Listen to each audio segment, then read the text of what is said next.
The time's coming up to 11:15, and this morning we've been hearing from members of a new group called Liberate. It's been set up to provide better support for the local lesbian, gay, bisexual and transgender community, as well as their families, friends and carers. In a second, I'll be speaking to one of the founders about her experiences as a mother whose son told her he was gay at the age of 13. He now lives in Cambridge, and that's partly because of the stigma attached to being gay in Guernsey. First, though, let's hear from the head of the group, Martin Gavet, explaining why there's a need. It's been needed for many, many years. I mean, if I remember when I grew up as a young man, I identified, I guess, as gay when I was 8 years old. But I didn't have a label for that until, I was in my teens, probably. Personally, I was ashamed about being gay because of the way society was then. When I was growing up, homosexuality was illegal. It was also classed as a mental illness by the World Health Organization until the mid-90s. And gradually society's attitudes are changing, but we're still not there yet.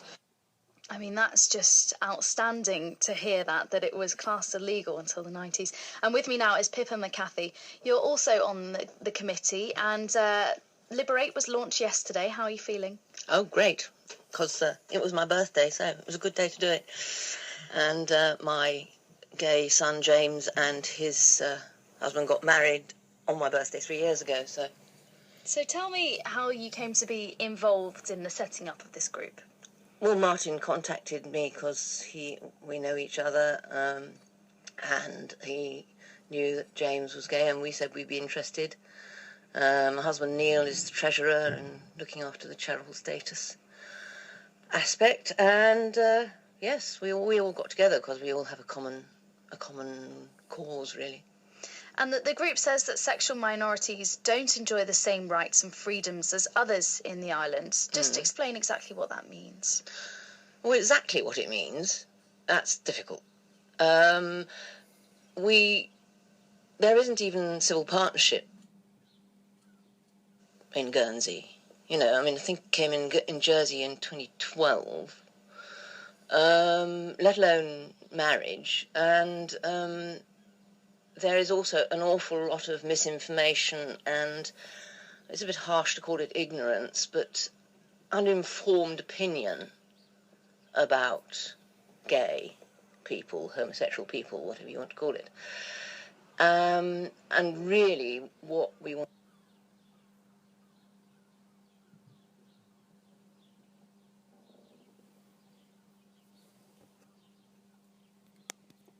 to do is get the information out there and make it a level playing field for gays, as it is for people like you with blue eyes, people like me who are slightly overweight.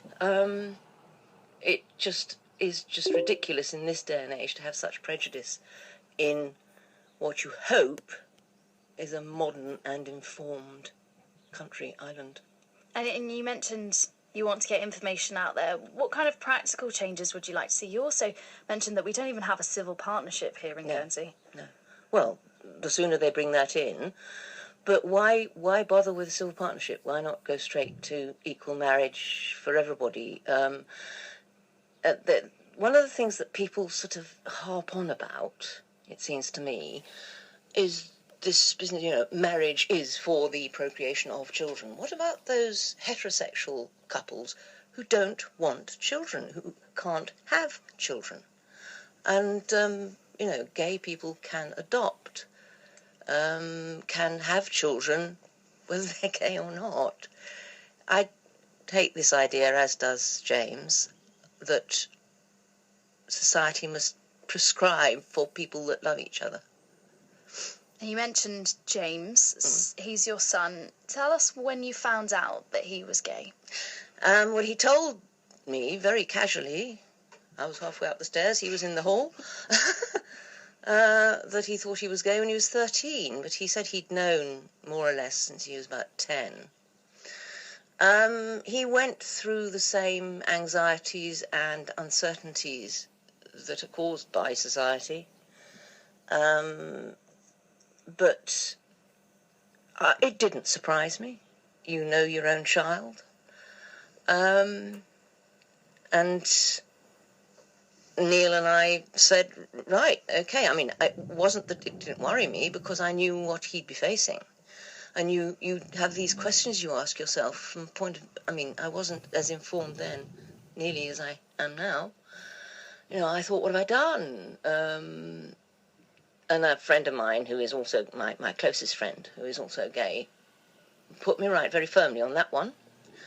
And then you just feel so protective, because you know, well, then in Guernsey, this was the, Lordy, when was he, 13? Early 90s, what they would be facing.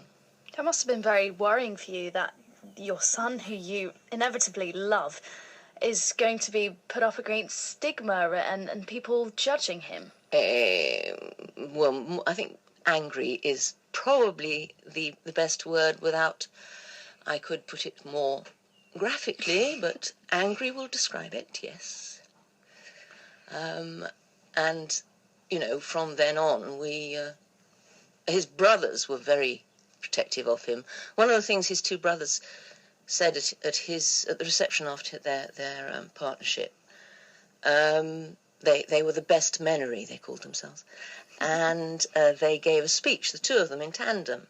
And one thing that Toby and Sam said, and they'd never actually said this in public before, is how much they admired James for the calm and unconfrontational way he dealt with what was thrown at him, and that they just thought he was an incredible person for doing that, and that made me cry. I'm not surprised. It's making me well up just thinking about it. But it's shocking that he should have to deal with things thrown at him anyway.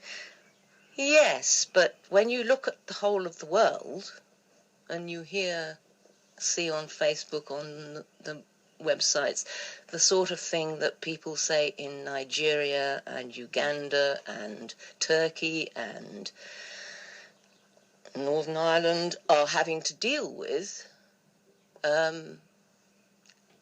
think how angry I would be if I lived in one of those countries and I had a gay son.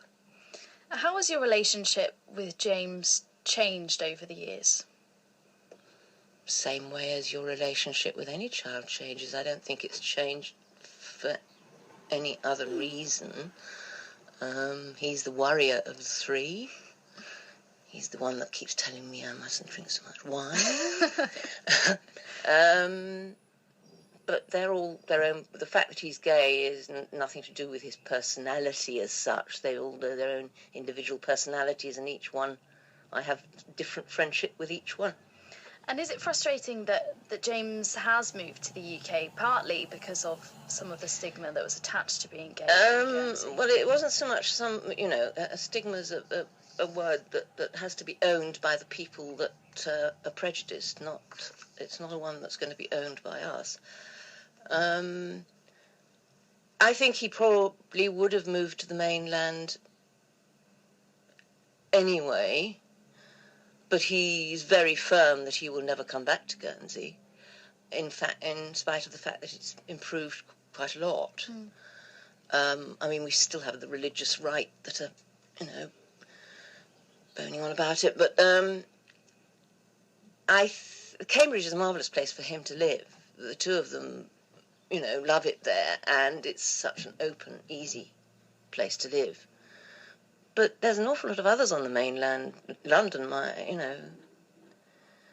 Manchester, they're taken great strides that we haven't taken yet. And what's your message to other parents or grandparents who might be listening about the role they play in helping support young people who are in a similar position to your son? Let them talk to you. Talk to people like me who have been through this, been there, done that, got the T-shirt. Become informed, because a lot of the prejudice is born of misinformation.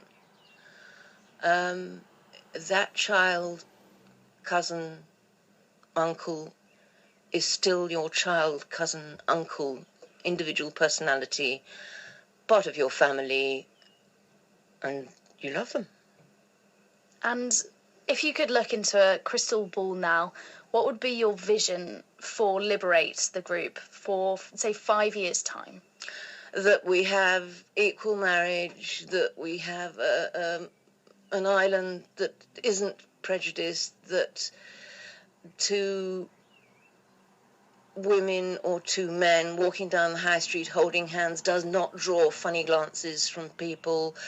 And one of the most important things is that education and information is taken into our schools, because a lot of bullying in schools is based on, they use gay or sort of other pejorative words, those words in a pejorative sense in the playground as a way of bullying, and that is just disgraceful.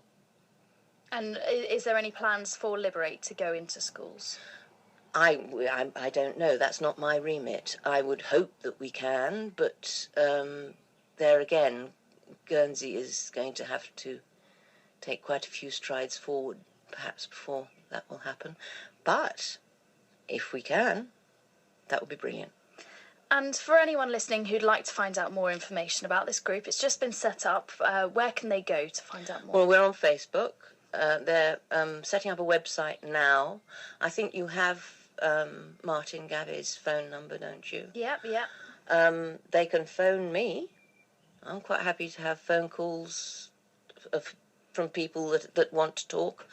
Our landline is 243426. 243426. I always get those mixed up, so I'm not surprised. 243426. There we go. It's an easy way to remember it. And yeah, if anyone would like Martin's number, you can just give us a ring on 200 373. Pippa, it's been a pleasure. Thank you so much for speaking to us. Thank you. Good luck with Liberate. If you would like more information, there is a website on the way, but you can find out more on their Facebook page. So just type in Liberate onto facebook.com. Thank you. It's time now for today's session.